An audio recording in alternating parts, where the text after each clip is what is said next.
Hey YouTube, it's AC. Welcome to the 239th episode of Best Tech Info and Rumors, and in today's video we're going to be discussing everything ranging from jailbreaking to the next iPhone, the iPhone 5 SE, iTunes, and more. So up first, let's talk jailbreaking. Now the question that I get asked the most frequently is there going to be another new jailbreak for the latest public firmware? As of recording this video, that's iOS 9.2.1, and the answer is a resounding yes, there will be another new jailbreak. Unfortunately, we can't actually say the specific firmware that it will be released for because we don't know right now.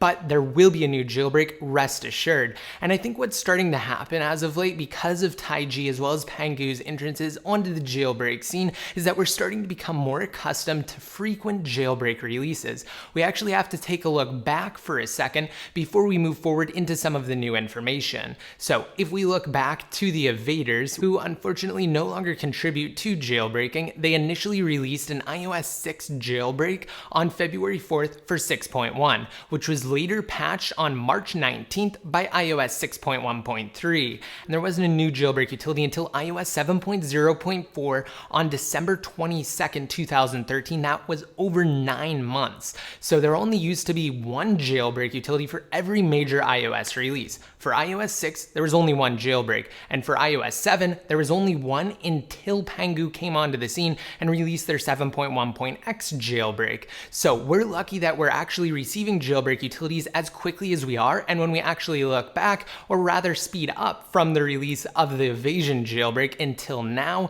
the current iOS 9.0.2 Pangu jailbreak utility was actually patched with the release of iOS 9.1, and that happened on October 21st, 2015. So as of right now, that's less than 4 months. So we're actually looking pretty good when we compare it to the wait from the iOS 6 jailbreak to the one for iOS 7. So be sure to give this video a big thumbs up if you appreciate the hard work of both TaiG as well as Pangu, without whom we simply would not have jailbreaking today.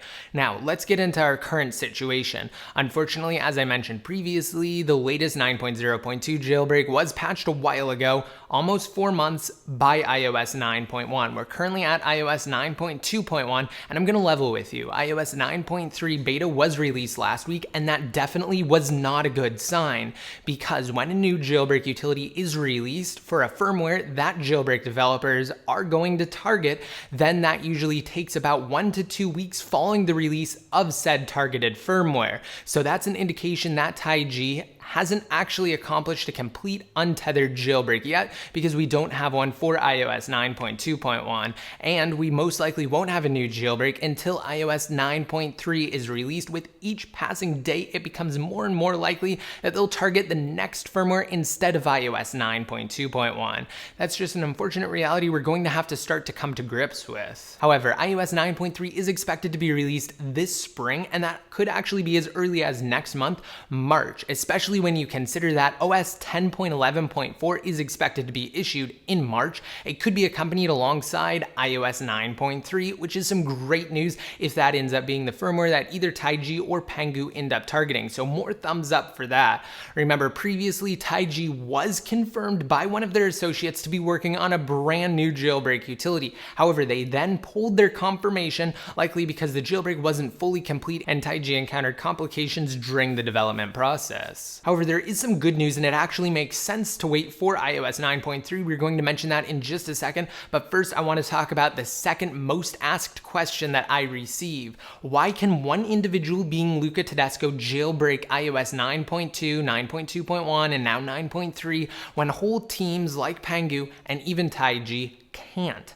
That's a great question, and it has a relatively simple answer. See, what Luca Tedesco was doing in all of his jailbreak demonstrations, if you happen to watch them, you'll know what I'm talking about. If you haven't, you can get fully caught up. I will have a link to a special playlist on your screens now via the cards, as well as the annotations discussing all of the news related to hacker Luca Tedesco.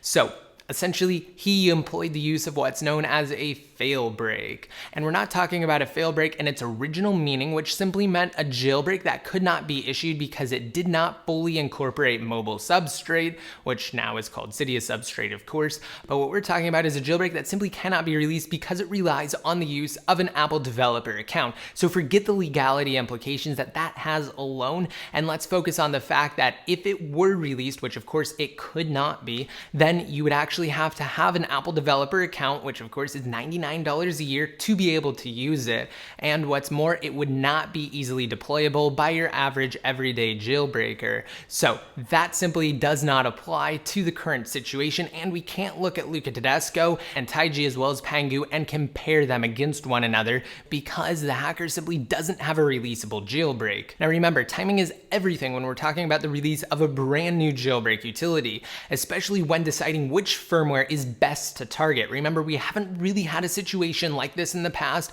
where a jailbreak utility was in development and we've seen a number of firmwares go through beta stages and then release to the public. We're now starting to repeat that cycle again with iOS 9.3 beta. It's currently in its third round of developer beta testing, and if TaiG or Pangu ends up waiting for iOS 9.3, it actually won't be the end of the world, because believe it or not, iOS releases will actually start to slow down.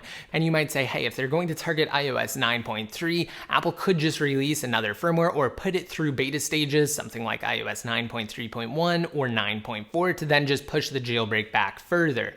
And while it is true that after the release of a new jailbreak, Apple will issue a firmware to patch said jailbreak, believe it or not, iOS 9 development will start to slow down as we approach the announcement of iOS 10, which will likely be this year, WWDC 2016, which always occurs in June. So we're not far off from seeing iOS 10 unveiled to the masses. And as we start to get closer to that date and to that unveil, Apple's going to actually start backing off of iOS 9 releases and start to allocate more of their power toward developing for iOS 10, because remember, as soon as it's unveiled, it will be released to developers in its first beta form. And the exact same thing happened last year with iOS 8 and iOS 9. Apple kind of started to back off of iOS 8 development after iOS 8.3, which was when TaiG released their jailbreak, and then of course it did function on iOS 8.4 as well because that simply added Apple Music. It was later patched by 8.4.1, but that was it. That was the end of iOS 8's development, and the exact same thing will likely happen this time around, probably with iOS 9.3. That might be one of the last major iOS updates that we see before iOS 10 is released. Of course, though, you can expect a patch after the jailbreak is released, but hopefully it should remain unpatched for quite some time, just like the TaiG jailbreak for 8.3 and 8.4. There's even some more good news right now in the world of jailbreaking outside of the fact that things will start to settle as iOS 9 releases slow down. Apparently, there are some rumors circulating right now that a new team may enter the realm of jailbreaking and release a new utility. How exciting would that be if we have someone in addition to TaiG as well as Pangu actively developing and releasing new tools? Be sure to give this video a thumbs up if you hope that happens, and let me know down below in the comments section what you're most looking forward to once you're actually jailbroken.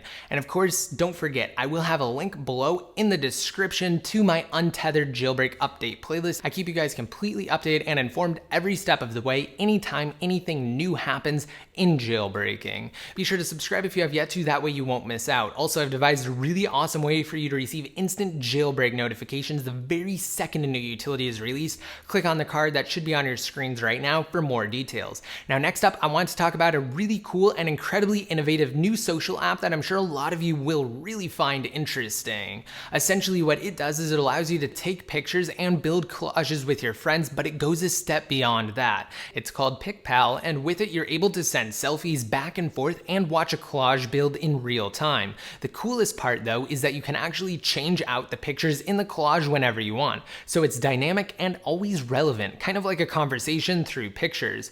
To enroll, simply download and sign in with Facebook's secure API. It literally only takes a matter of seconds. You can find me and even add me on PicPal just by searching for the username iCrackUriDevice. Download it, add me, and invite your friends for the best and most unique selfie experience available on the App Store. Now let's talk about January 1st, 1970. Currently, there's a bug in iOS on 64-bit devices that when you set the date back to January 1st, 1970, it will brick the device until the battery is either disconnected or fully discharged. I actually created a video on it. I will have it linked for you below. And in that video, I mentioned the only way to really remedy this is to disconnect the battery or take it into your local Apple store and either have them do that or replace the device. And I received a number of comments suggesting that you can actually fully discharge the battery, which is actually a lot harder than it sounds. See, iOS has a number of safeguards in place that will actually shut the device down and prevent the attempted reboot until it is charged back up. If you've ever had your device die, you'll know what I'm talking about. So it could take days or even longer for your device's battery to fully discharge, and that's why I said really the only solution is to just take it into your Apple store, because if you have a device, you don't want to be locked out of using it for days on end. And if you want additional information on that, such as an actual breakdown as to why it occurs, a real demonstration of it, how you can prevent it, and more, just be sure to watch my coverage. Now let's talk next generation iPhone 7 rumors, arguably one of the hottest topics on this channel aside from jailbreak coverage. Apparently Japan Display, one of Apple's suppliers, may manufacture displays for the iPhone 7 and or next generation iPhones even beyond the iPhone 7, with displays that feature thinner bezels by approximately 0.3 millimeters and even wet finger support. So that goes to further solidify the rumors that the iPhone 7 may be waterproof or at the very least IPX7 water resistant, similar to the Apple Watch. What do you think? Do you hope the next generation iPhone is waterproof? Let me know down below in the comments. Also, on the topic of iPhone 7 rumors, apparently noise canceling headphones will not be released by Apple,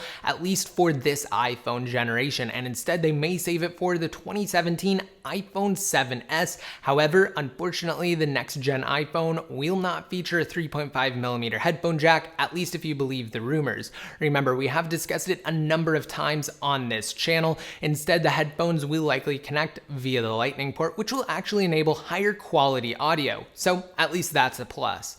Now let's talk about the processor found in the iPhone 7. Remember, the iPhone 6s currently has two processor manufacturers, being TSMC as well as Samsung. And owners of iPhones featuring Samsung CPUs noticed actually slightly less battery life than their counterparts powered by TSMC CPUs. And thus, Chipgate was born following the release of the 6S and 6S Plus. Well, apparently Apple took note, and now TSMC is rumored to be the sole manufacturer of the A10 CPU that will power the next gen iPhone 7. So that's some really great news. Now let's talk about new devices. According to 9.2.1 Mac, not only the iPad Air 3 but also the iPhone 5 SE, the rumored lower cost 4-inch iPhone, will be announced on March 15th and released on March 18th, most likely without the option for pre-orders. And apparently the iPad Air 3 may have an iPad Pro-like 4-speaker design, as well as the smart connector found on the iPad Pro for connecting peripherals such as the smart keyboard and a possible rear-facing flash, as well as likely an A9-based CPU. Now, iPhone 5 SE, the second half to that rumor, for those of you that are like, what the heck is an iPhone 5 SE and why wouldn't it just be called an iPhone 6C?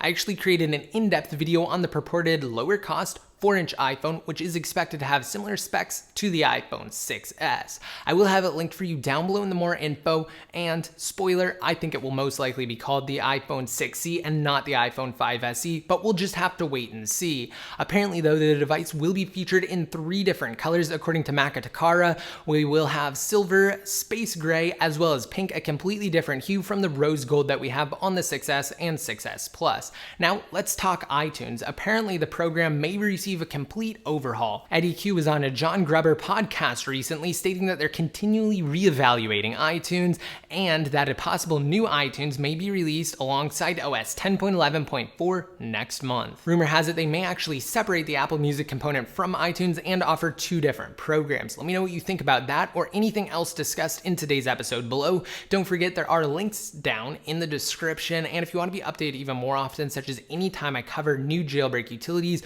or the possibility of a new jailbreak, just be sure to like me on Facebook, follow me on Twitter, add me one of your circles inside of Google+, and follow me on Instagram at ICUID. And until next time, this is ICU signing out.